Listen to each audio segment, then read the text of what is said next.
எல்லா புகழும் இறைவன் ஒருவனுக்கு. அன்புக்கினியவர்களே, இன்றைக்கு மிக முக்கியமான ஒரு வாழ்வியல் சிந்தனையோடு உங்களை சந்திப்பதில் நான் பெருமகிழ்ச்சி அடைகின்றேன். இன்னைக்கு பேச போற சப்ஜெக்ட் பாத்தீங்கன்னா சைக்காலஜிக்கல் சப்ஜெக்ட் தான். அது எதிலிருந்து எடுக்கப்பட்டதுன்னா, சில விஷயங்கள் நாம் இதிலிருந்து எடுத்தோம், திருக்குறானிலிருந்து எடுத்தோம், நபிகளாருடைய வாழ்வியலில் இருந்து எடுத்தோம், இன்னும் நபிகளாருடைய தோழர்களுடைய வாழ்வியலிலிருந்து நாம் எடுத்துள்ளோம்.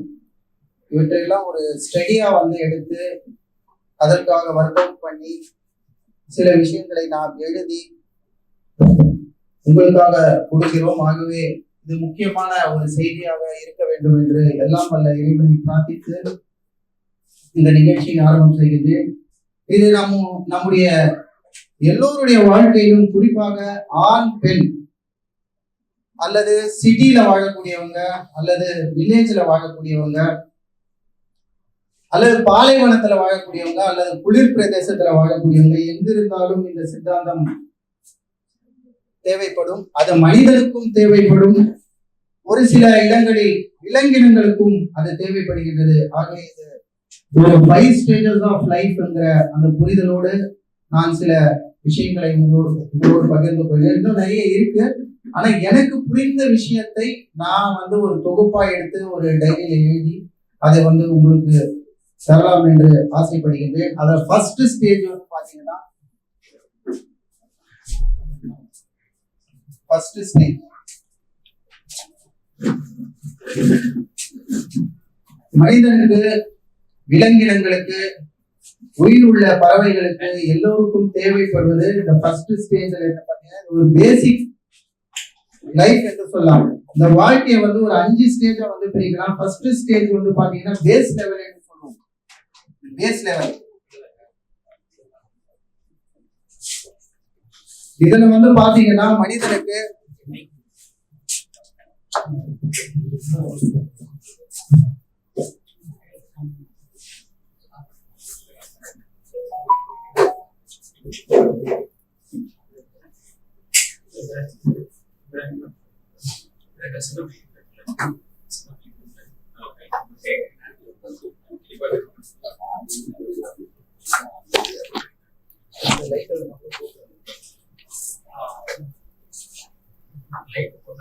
தெரியாதா?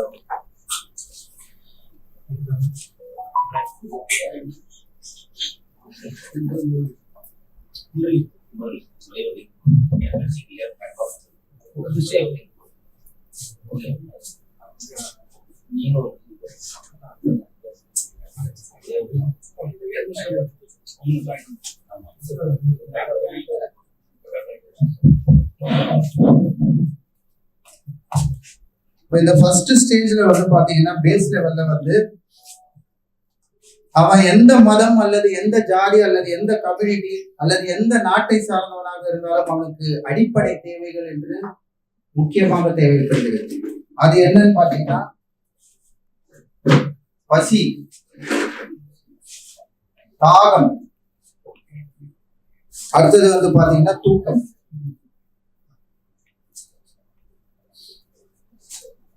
இது பேஸ் லெவல்ல இருக்கிற எல்லாருக்குமே ஃபர்ஸ்ட் ஸ்டேஜ்ல பாத்தீங்கன்னா தேவைப்படுது. இது ஒரு பயாலஜிக்கல் நீட். இது கண்டிப்பா ஒவ்வொரு விலங்குக்கும், ஒவ்வொரு பறவைக்கும், ஒவ்வொரு மனிதனுக்கும் அவனுடைய பிசியாலஜிக்கல் நீட்ஸ் என்று சொல்கிறோமே, உடம்புக்கு தேவையான 3 விஷயங்கள்: உணவு, தாகம், தூக்கம்.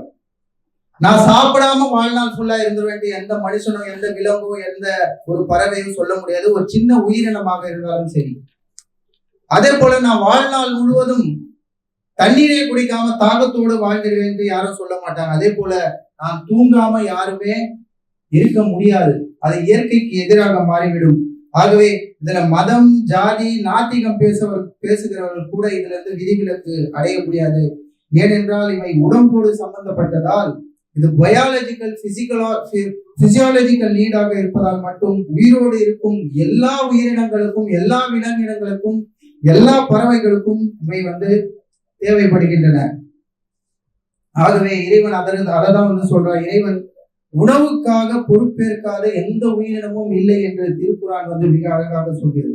இன்னும் சொல்கிறது, இறைவன் சொல்கிறான், உணவளிப்பதில் அவன்தான் சிறந்தவன், உணவளிப்பதில் அவன்தான் சிறந்தவன்.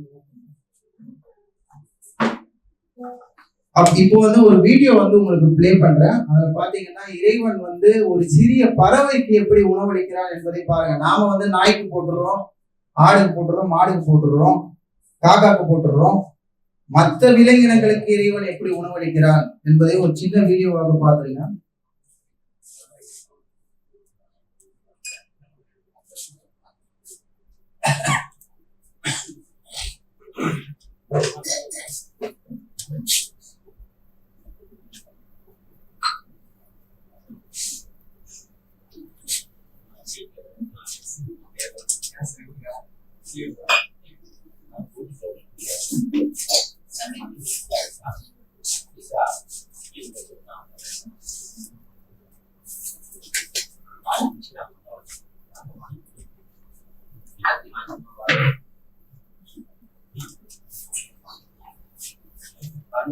இருந்தாலும் தெரியும்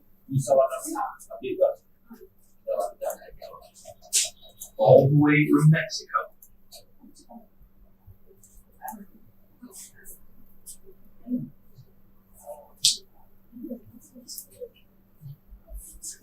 இந்த பறவை பாத்தீங்கன்னா ஒரு மரத்துல அதுக்கான உணவு இருக்கு.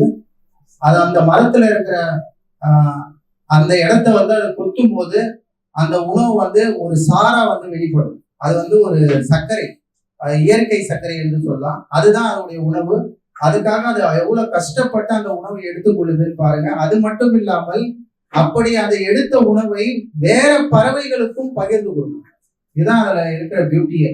தன் இனத்தை சாராத இன்னொரு பறவைக்கும் உணவளிக்கிறதுக்கு அது இடம் கொடுக்கும்.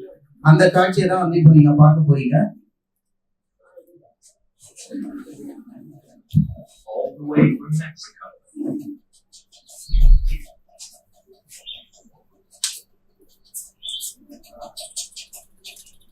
The yellow-bellied sapsucker. His beak hammers 6 times a second,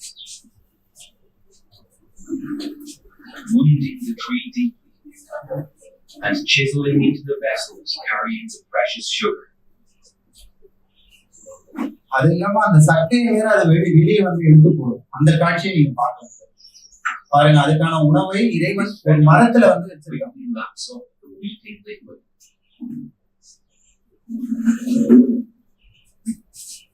எந்த ஒரு உயிரினமும் உழைக்காம கஷ்டப்படாம அதுக்கான உணவு வந்து கிடைக்காது. மனுஷனுக்கு தான் ஈஸியா கிடைக்கிற மாதிரி இருக்கும். But now all the wells are dry.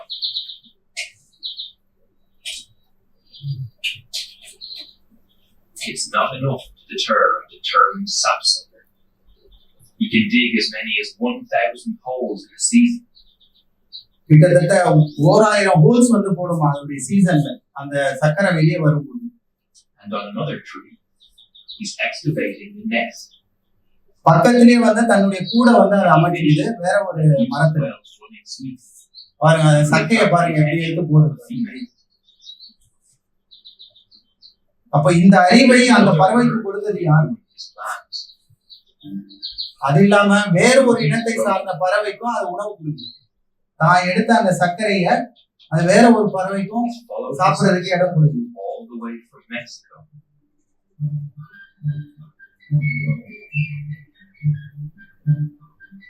இது ஒரு hummingbird. His wings beat 80 times a second, putting him on a calorific knife edge. ஒரு செகண்டுக்கு வந்து 80 தடவை வந்து தன்னுடைய இறக்கையை வந்து பிளிங்க் பண்ணோம் அப்படின்னு சொல்லுங்க. ஒரு செகண்ட். அப்பனா அதோட ஸ்பீட் பாரு, ஆர்பிஎம் எப்படி இருக்கு. Best source of sugar currently available, and feeding at 15 sips a second, he can quickly drain a well dry. He's too fast for the sapsucker to chase off.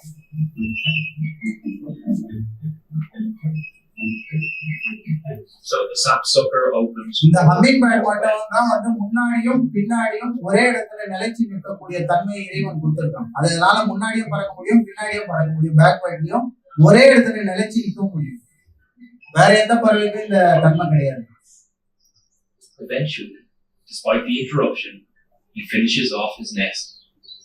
creating a deep hollow in the tree. Now, everything is prepared. பாருங்க, அதுக்கான வீட்டை அழகாக கட்டி அதைத்தான் இறைவன் வந்து திருக்குறான்ல சொல்றான். அதை க்ளோஸ் பண்ணி மேல தூக்கிட்டு தம்பி, உணவளிப்பதில் இறைவன் மிகச் சிறந்தவன்.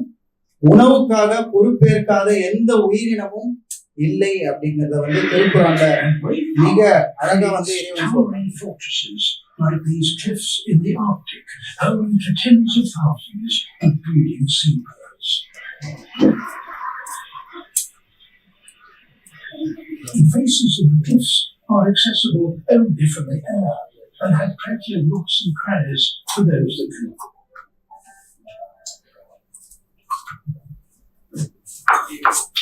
ஆகவே இது வந்து மனிதனுக்கும் விலங்குக்கும் மற்ற உயிரினங்களுக்கும் தேவைக்கூடிய ஃபர்ஸ்ட் ஸ்டேஜ்ல வந்து இருக்கக்கூடிய பசி, தாகம், தூக்கம்ங்கிற பேஸ் லெவல்.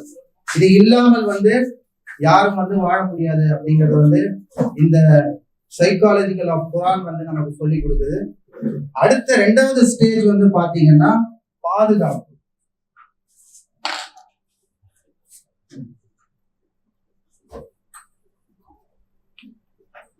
செக்யூரிட்டி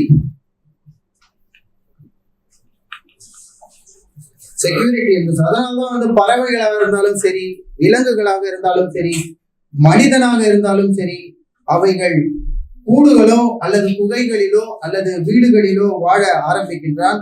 சொந்த வீடு மனுஷனுக்கு இல்லைனால என்ன பண்றான், ஒரு வாடகை வீட்டுல வந்து அவன் குடியமர்கிறான். எதற்காக வென்றால் தனக்கு தலைக்கு மேல் ஒரு கூரை பாதுகாப்பாக அவன் ஏற்படுத்தி கொள்கின்றான். இவையெல்லாம் ஒரு குடும்பம் உருவாவதற்கு முன்னாடியே மனிதன் வந்து திட்டமிடுறான். ஒரு பறவை திட்டமிடுது, ஒரு விலங்கு திட்டமிடுது.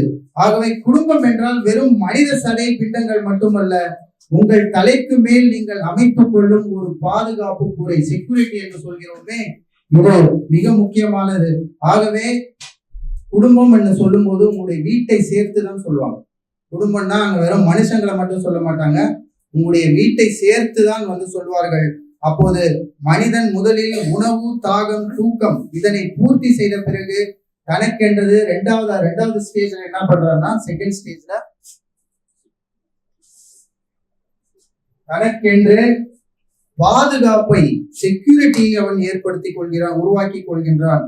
இந்த பாதுகாப்பு காரணத்தால் தான் பறவைகள் கூடு கட்டுகின்றன. இந்த பாதுகாப்பு காரணத்தால் தான் விலங்குகள் மலைகளிலும் மரங்களிலும் குகைகளிலும் கூடு கட்டி வாழ கற்றுக்கொள்கின்றன. இறைவன் திருக்குறானிலே சொல்கின்றான், நாம் தேடிக்கு வகி இறை செய்தியை கொடுத்தோம், அது மரங்களிலும் மலைகளிலும் தன்னுடைய கூட்டை கட்டி கொள்ளட்டும். ஆகவே பாதுகாப்பு அடுத்ததாக மனிதனுக்கு மிக முக்கியமாக தேவைப்படுது. ஆகவே குடிசை வீடா இருந்தாலும் பாருங்க, அவனுக்கு தலைக்கு அது ஓட்டையா இருந்தாலும் பரவாயில்ல, ஆனால் அவனுடைய தலைக்கு மேல் ஒரு கூரை இருக்கும். அது ஓட்ட ஒழுகி இருந்தாலும், ஏனென்றால் பாதுகாப்பை இறைவன் ஏற்படுத்த சொல்கின்றான். மனிதன் அதனால்தான் அந்த வீடாக இருந்தாலும் சரி, வாடகை வீடாக இருந்தாலும் சரி, குடிசையாக இருந்தாலும் சரி, பங்களாவாக இருந்தாலும் சரி, பசிக்கு பிறகு அடுத்ததாக மிக முக்கியமாக தேவைப்படுவது இந்த திருக்குறான் சொல்வது பாதுகாப்பு, செக்யூரிட்டி. அடுத்ததாக லைஃப் உடைய 3வது ஸ்டேஜ் இறைவன் சொல்கின்றான், உங்களுக்கு பாதைகளை நாம் அமைத்துக் கொடுத்தோம், மலைகளில் நீங்கள் கூடாரங்களை அமைத்துக் கொள்வதற்கான வசதிகளை நாம் ஏற்படுத்திக் கொண்டோம், விலங்குகளின் மூலமாக நீங்கள் பாதுகாப்பை ஏற்படுத்திக் கொள்வதற்காக உங்களுக்கு உடைகளை, கதகதப்பான உடைகளை தயார்படுத்திக் கொள்வதற்காக ரோமங்களை நாம் ஏற்படுத்தினோம் என்றெல்லாம் இறைவன் சொல்கின்றான். அடுத்ததாக 3வதாக பாத்தீங்கன்னா தேர்ட் ஸ்டேஜ்,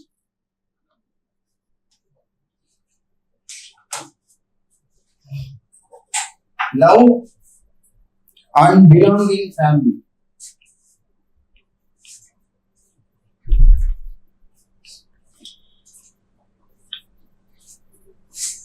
உதாரணத்துக்கு உங்களை வந்து ஒரு நல்ல இந்த இடத்துல வச்சீங்க, ஒரு நல்ல வசதியான ஒரு அமைப்பு உங்களுக்கு ஏற்படுத்தி கொடுத்துட்டாங்க. ஒரே ஒரு கண்டிஷன் மட்டும் சொல்றாங்க, எல்லாம் உங்களுக்கு தேவையான உலகத்துல என்னென்ன உங்களுக்கு தேவைப்படுதோ அது எல்லா வசதிகளும் உங்களுக்கு கொடுத்துருவாங்க இங்க. ஆனால் மனிதர்களோடு தொடர்பை ஏற்படுத்தி கொள்ளக்கூடாது. ஒரு 10 வருஷம் சொல்றாங்க வைங்களேன், நீங்க என்ன ஆவீங்க? பைத்தியம் ஆயிடும். உங்களுக்கு எல்லா பொருளும் எல்லா வசதிகளையும் செஞ்சு கொடுத்தாலும் நீங்க என்ன ஆவீங்கன்னா, ஒரு 10 வருஷத்துக்கு அப்புறம் வந்து பார்த்தோன்னா ஒண்ணு நீங்க தற்கொலை பண்ணிருப்பீங்க, இல்லைன்னா நீங்க பைத்தியம் ஆயிருப்பீங்க. ஆகவே உங்களால வாழ முடியாது. நீங்கள் மனநலம் பாதிக்கப்பட்டவர்களாக மாறிவிடுவீர்கள். ஆகவே உங்களுடைய ஃபேமிலியா நீங்களா என்று பலரும் பல நேரத்துல வந்து கேட்கும் போது நம்ம சொல்லுவோம் ஃபேமிலி தான் முக்கியம் அப்படின்னு சொல்லிட்டு. காரணம், ஃபேமிலிங்கிறது வந்து பாத்தீங்கன்னா வெறும் வீடு மட்டுமல்ல, அங்கே மனிதர்களால் சூழப்பட்ட அன்பு, பாசம், அரவணைப்பு, நம்பிக்கை, பாதுகாப்பு, இவை எல்லாம் சேர்ந்ததுதான் ஒரு ஒரு ஃபேமிலி, ஒரு வீடு. மனிதர்களால், வெறும் மனிதர்கள் மட்டுமல்ல, அங்கே அன்பு, பாசம், அரவணைப்பு, நம்பிக்கை, பாதுகாப்பு, இவை எல்லாம் சேர்ந்ததுதான் ஒரு ஃபேமிலி, ஒரு குடும்பம் என்பது. ஆகவே எந்த ஒரு மனிதனும் இந்த பூமியில் இந்த ஸ்டேஜ்ல இருந்து இந்த ஸ்டேஜ்ல எனக்கு வேணாம், டைரக்டா நான் இந்த ஸ்டேஜ்ல வந்துடுறேன் அப்படின்னு சொல்லிட்டு யாராலும் சொல்ல மாட்டாங்க. ஏன்னா 1 by 1 தான் அவங்க வரணும். டைரக்டா நான் வந்து இந்த ஸ்டேஜ்ல வந்துடுறேன் அப்படின்னு சொல்லிட்டு எந்த மனிதனும் சொல்ல முடியாது. ஆகவே இவை எல்லாம் மிக முக்கியமானது. எந்த ஒரு மனிதனும் இந்த பூமியில் ஃபர்ஸ்ட் ஸ்டேஜ்ல இருந்து 3வது ஸ்டேஜுக்கு போக முடியாது. படிப்படியாகத்தான் மேல் நோக்கி செல்ல வேண்டும். அப்படித்தான் இறைவன் நம்மளை படைத்திருக்கிறான். ஆகவே முதல்ல பயாலஜிக்கல் நீட்ஸ் பூர்த்தி செய்து கொண்ட பிறகு பிசியாலஜிக்கல் நீட்ஸ் பூர்த்தி செய்து கொண்ட பிறகு 2வதாக பாதுகாப்பு மிக முக்கியமானது. பாதுகாப்பு முக்கியமாக இருக்கின்ற போது அடுத்ததாக லவ் அண்ட் பிலாங்கிங் ஃபேமிலி வந்து மிக முக்கியமானது. ஆனால் பசியோடு இருக்கான்ல, அவனுக்கு வந்து ஃபேமிலி எல்லாம் முக்கியம் இல்லை. நீங்க பல நேரங்கள்ல வந்து நியூஸ்ல படிச்சிருக்கலாம். ஒரு முறை ஒரு கேள்வி வந்தது, ஒரு தாய் ரொட்டிக்காக தன்னுடைய குழந்தையை விட்டு விட்டாள் அப்படின்னா அவ என்ன அர்த்தம்? இந்த ஸ்டேஜ்லயே இருக்கா, இந்த ஸ்டேஜ் அவளுக்கு பூர்த்தி ஆகலன்னு அர்த்தம். ஃபர்ஸ்ட் ஸ்டேஜே இன்னும் அவளுக்கு ரொட்டி அவளுக்கு கிடைக்கவில்லை என்பதற்காக தன்னுடைய குழந்தையை விட்டாள் என்றால் வாழ்க்கையுடைய ஃபர்ஸ்ட் ஸ்டேஜ்ல இருக்கிறான்னு அர்த்தம். அவருடைய பயாலஜிக்கல் நீட்ஸே இன்னும் பூர்த்தி ஆகவில்லை என்ற அர்த்தம்.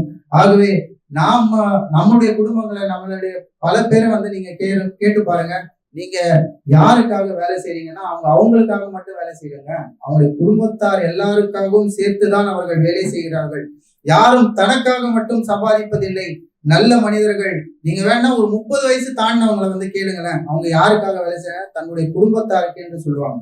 உங்களுடைய தந்தையை நீங்க கேட்டு பாருங்க. உங்களுடைய தந்தையை பற்றி கேட்டீங்கன்னா உங்களுடைய தந்தை சொல்வாரு, என்னுடைய குழந்தைகளுடைய படிப்பு, வேலை, திருமணம் இவற்றுக்காக நான் உழைக்கின்றேன் என்று அவர் சொல்வார். ஆகவே ஒரு ஸ்டேஜ் வரும்போது மனிதன் என்ன பண்றான்னா அந்த பாதுகாப்பை ஏற்படுத்த வேண்டும், அந்த குடும்பத்தை காப்பாற்ற வேண்டும், அந்த டென்ஷன்லயே வந்து வாழ்வான். எனக்கு பின்னால் என்னுடைய பிள்ளைகளுக்கு நான் எதையாவது செய்ய வேண்டும் என்பதுதான் அந்த love and belonging to family என்று சொல்கிறோம். ஆகவே இப்படியாக வாழ்க்கை ஒரு 5 கட்டமாக பிரிக்கப்படுகிறது. இப்பொழுது நான் உங்களுக்கு ஒரு 3 கட்டங்களை பற்றி மட்டும்தான் சொல்லியிருக்கிறேன். வரக்கூடிய வாரங்களில் இன்னும் அந்த 2 ஸ்டேஜஸ் வந்து சொல்ல போறேன். இந்த 2 ஸ்டேஜஸ் வந்து ரொம்ப ரொம்ப முக்கியம். இதை வந்து எல்லாராலையும் பொதுவாக இந்த வாழ்க்கைங்கிறது இந்த 3க்குள்ளேயே எல்லாருடைய விஷயமும் முடிஞ்சு அவங்க மரணிச்சிருவாங்க. 4வது 5வது ஸ்டேஜ் வந்து போறவங்க வந்து ரொம்ப ரேர். அது வந்து உலகத்துல ஒரே ஒரு பர்சன்டேஜ் தான் சொல்றாங்க.